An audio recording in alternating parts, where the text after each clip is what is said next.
Por muy difícil que me resultase, he llegado a una conclusión inexorable y profundamente perturbadora.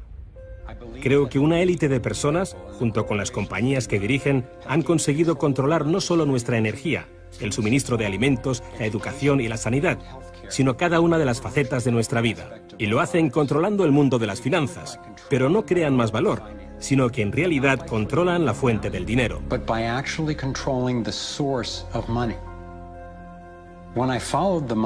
Cuando seguí el dinero, vi que me arrastraba a la cima de una pirámide. Aquí estamos en la base de la pirámide con nuestro día a día. Por encima de nosotros está el gobierno, personas a las que se les ha otorgado un monopolio de poder y lo usan para imponernos impuestos y controlarnos, estemos de acuerdo o no. Pero ¿quiénes los controlan a ellos? En el siguiente nivel nos encontramos a las compañías. Muchas personas opinan que hoy en día son ellas las que gobiernan el mundo, y no los estados nacionales, y lo denominan corporatocracia. Para conseguir los recursos mundiales y controlar los mercados, esta corporatocracia debe tener acceso a dinero barato. Las grandes corporaciones obtienen sus préstamos a un interés especial de los grandes bancos. Lo que significa que aquellos que controlan los grandes bancos, la élite adinerada, son los que en realidad controlan las corporaciones. Mientras seguía el dinero me di cuenta de que casi todas las ideas que tenía acerca del capital no son ciertas. Es curioso el hecho de que nos planteamos muy pocas preguntas sobre cosas cotidianas, como por ejemplo, cuando vamos a un banco y pedimos un préstamo de, digamos, $50.000 o 50.000 libras. ¿Qué pasa en realidad? Veamos. Muchas personas viven la vida basándose en unas ideas que se alejan mucho de la realidad. Lo que en realidad pasa es que si pides 50.000 libras, escriben que en tu cuenta hay 50.000 libras. Eso es todo lo que hacen. No acuñan monedas ni imprimen billetes. No recurren a ningún metal precioso. Simplemente escriben en una pantalla de ordenador que tu cuenta tiene 50.000 libras. Desde ese momento empiezas a pagar intereses sobre una cantidad de dinero que nunca ha existido, que no existe y que no existirá. Resulta que los bancos prestan unas 9 veces más dinero que la cantidad que en realidad guardan en sus cámaras. Y esto es posible gracias al préstamo conocido como reserva fraccionaria. Funciona de la siguiente manera. A la Reserva Federal, o al Banco Central de cualquier país, se le permite determinar la cantidad de dinero que un banco debe tener en sus reservas. En los Estados Unidos, ahora mismo es más o menos un 10%. Así que si depositas $10.000 en el banco separa el 10%, es decir, $1.000, y luego opera en el mercado con el resto. Por ejemplo, ahora llega otra persona al banco y pide un préstamo de $9.000 para comprarse un coche. En ese momento, el banco presta $9.000 del depósito que tú habías creado. Los $9.000 desaparecen. Entonces, la persona que solicita el préstamo paga al vendedor del coche y éste ingresa la cantidad en otro banco que forma parte del mismo sistema bancario central.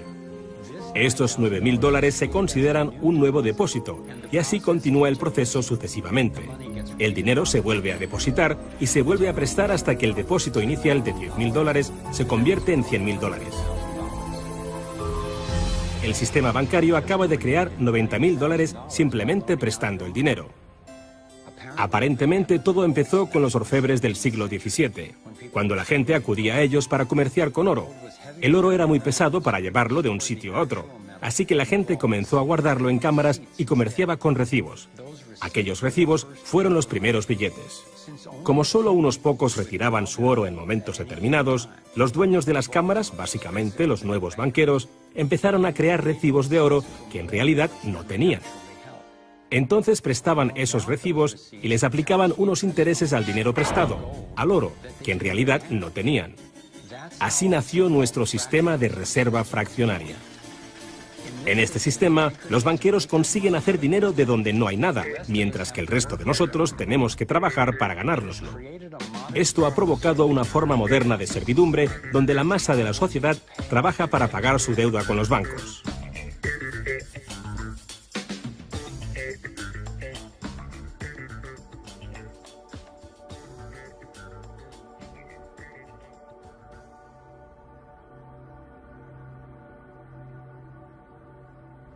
Bajo este esquema de reserva fraccionaria, inevitablemente nos hemos convertido en esclavos de la deuda de una élite financiera que nos gobierna.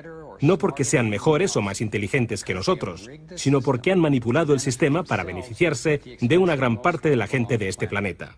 Catherine Austin Fitts es experta en este tema.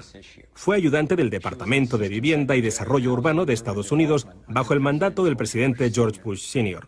y luego asesora de la administración de Clinton. Imaginemos el juego del Monopoly.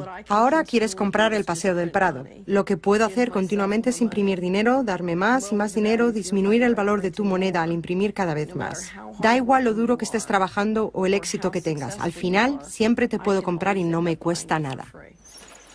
Pero ¿cómo se explica que si vosotros o yo mismo fabricamos billetes, se nos acuse de falsificación? Pero si lo hacen los bancos, entonces sea un incremento de la masa monetaria. ¿Cómo han conseguido los bancos este poder? Esto es Jekyll Island, donde en 1910, representantes de los Rockefeller, los Rothschild, los Morgan y otros banqueros privados se reunieron en secreto para preparar la legislación que crearía la Reserva Federal. Ed Griffin se encargó literalmente de escribir un libro sobre lo que pasó en Jekyll Island. Los bancos centrales son como carteles bancarios, quienes se han asociado con los respectivos gobiernos de los países donde operan y se les ha otorgado un poder monopolístico sobre la creación del suministro monetario del país. Eso fue lo que los políticos les ofrecieron como regalo, se podría decir, a cambio de la asociación. Y a cambio, ¿qué ofrecen los banqueros a los políticos? Les prometen crear dinero de la nada, ahora que tienen esa potestad para hacerlo cada vez que el gobierno lo necesite. Y desde 2008 hemos presenciado la mayor impresión de dinero falso de la historia. La prestidigitación financiera disfraza los costes, esconde a quien debemos culpar y nos deja como esclavos de la deuda trabajando para pagar las facturas. Me ha chocado el hecho de que en el mismo año en que se creó la Reserva Federal, en 1913, se creara también el Servicio de Impuestos Internos, y desde entonces se estableció el impuesto sobre la renta. Así que todos nosotros tenemos que pagar la deuda de los políticos con intereses a los banqueros. El problema es que tenemos un sistema bancario privado y centralizado en los Estados Unidos, disfrazado de sistema público.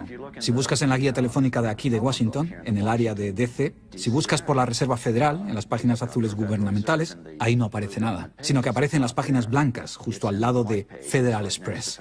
Es un banco central y privado. ¿Cuál es la relación adecuada, cuál debería ser la relación adecuada entre el presidente de la Reserva Federal y el presidente de los Estados Unidos? Bueno, primero debemos dejar claro que la Reserva Federal es una agencia independiente. Y eso significa, básicamente, que no existe ninguna otra agencia del gobierno que pueda anular las acciones que emprendemos.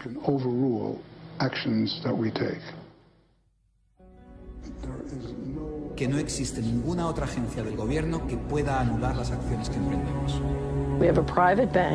Tenemos un banco privado que imprime dinero en beneficio del Tesoro. La Reserva Federal imprime dinero en un sistema basado en la deuda, que crea escasez, pero coloca a un grupo de privilegiados en una posición en la que tienen acceso a todos los datos sobre la economía, mientras que nosotros continuamos en la ignorancia. Así que tenemos a un pequeño grupo de banqueros que entienden los datos de cómo funciona el dinero en la economía y se les proporciona la habilidad de imprimir dinero de manera que se sigue protegiendo a los privilegiados mientras que el resto nos hundimos. Catherine hizo la prueba de comparar una economía sana con un toroide vibrante e equilibrado que fluye libremente y que se autoenergiza, en contraposición con lo que está pasando actualmente en nuestra economía.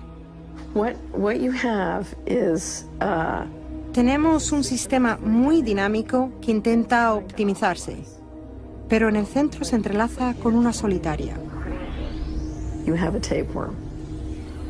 La solitaria actúa en el cuerpo inyectando una sustancia química que hace que te apetezcan las sustancias que le resultan beneficiosas a ella y que para ti son perjudiciales. Tienes un parásito que te manipula y que se alimenta a costa del organismo.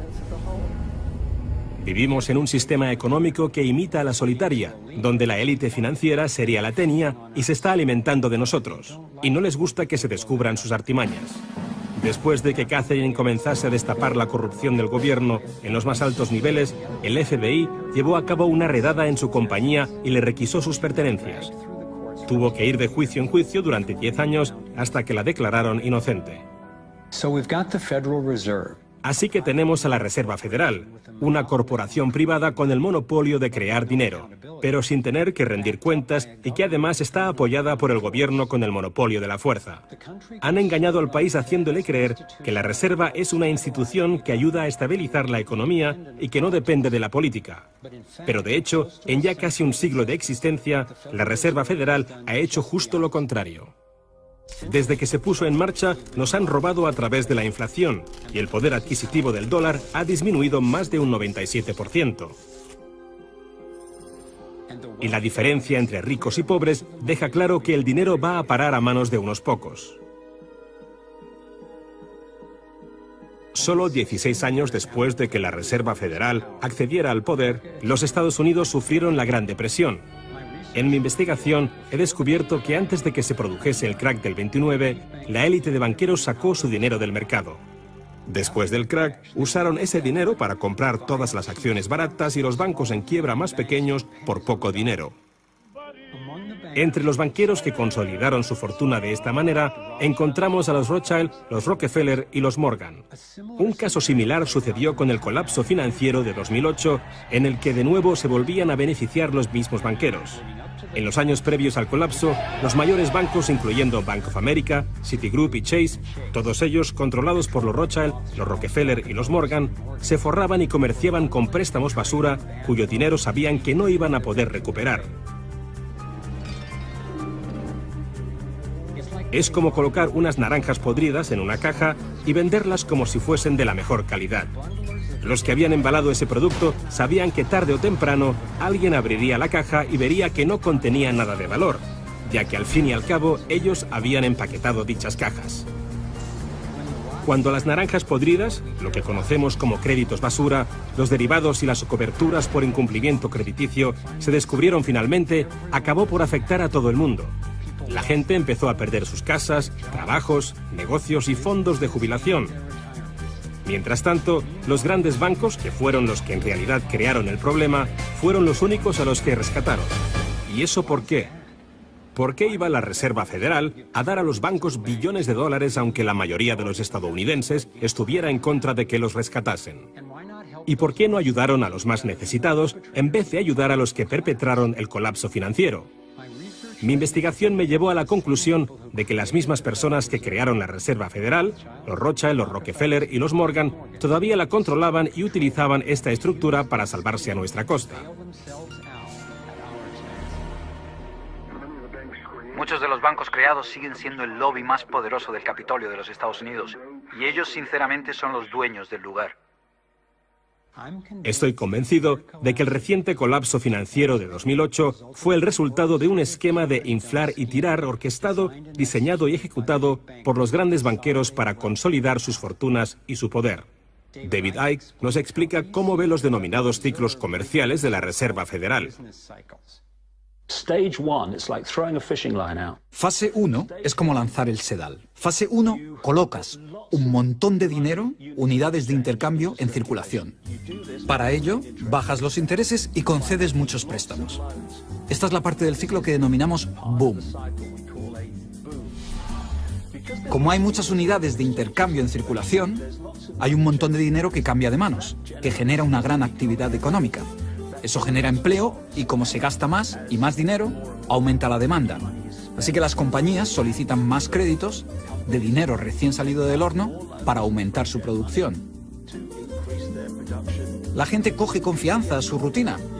Pues resulta que trabajo para tal compañía y tienen muchos pedidos. Funciona de maravilla, tengo trabajo asegurado. ¿Y sabes qué? Estoy pensando en comprar una casa más grande. Luego empiezan a cambiar. Lo que hacen es tirar del sedal. Suben los tipos de interés.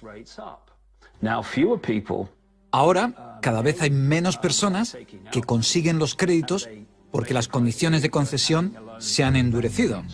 Y también, al aumentar los tipos de interés, una gran parte del salario de las personas se destina a pagar esa subida de los intereses y no al consumo. De repente, ya no hay tanto dinero en circulación y, por tanto, se compran menos cosas. Los beneficios de las compañías empiezan a disminuir, empiezan a reducir los puestos de trabajo y algunas comienzan a cerrar. La gente pierde sus trabajos. Ya no pueden pagar las hipotecas de esas grandes casas que se habían comprado cuando todo iba bien. Ahora los bancos empiezan a recoger el sedal, porque mientras la gente se declara en bancarrota, tanto las compañías como las personas, los bancos se quedan con las fortunas que sí que son de verdad. Con las propiedades, las tierras, los recursos que habían puesto como aval para que simplemente les prestasen unas cifras que solo aparecían en la pantalla del ordenador. Y llevamos siglos con este ciclo económico de tirar el sedal y recoger, de inyectar una gran cantidad de dinero en circulación, de hacerlos picar. Y lo que se ha hecho en realidad es robar. Y se ha propiciado que se acumule la verdadera riqueza del mundo en manos de unos pocos.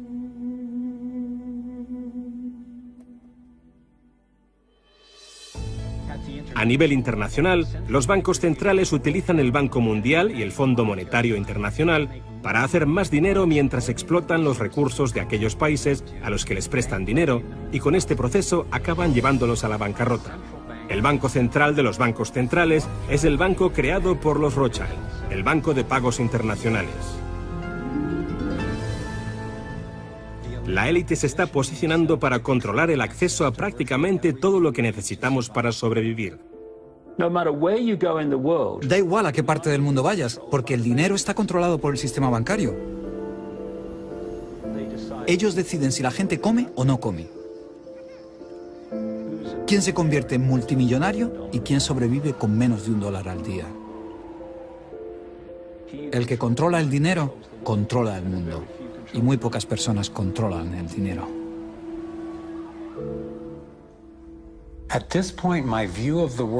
Llegados a este punto, mi concepción del mundo dio un vuelco. Empecé a enfrentarme al hecho de que el fracaso y el sufrimiento de muchos es en realidad el éxito y realización de unos pocos, la élite de los banqueros que ha engañado al mundo y a los que se les ha permitido crear dinero. Todos ellos ya son dueños de vastas fortunas. Entonces, ¿cuál es su finalidad? ¿Cuáles son sus objetivos?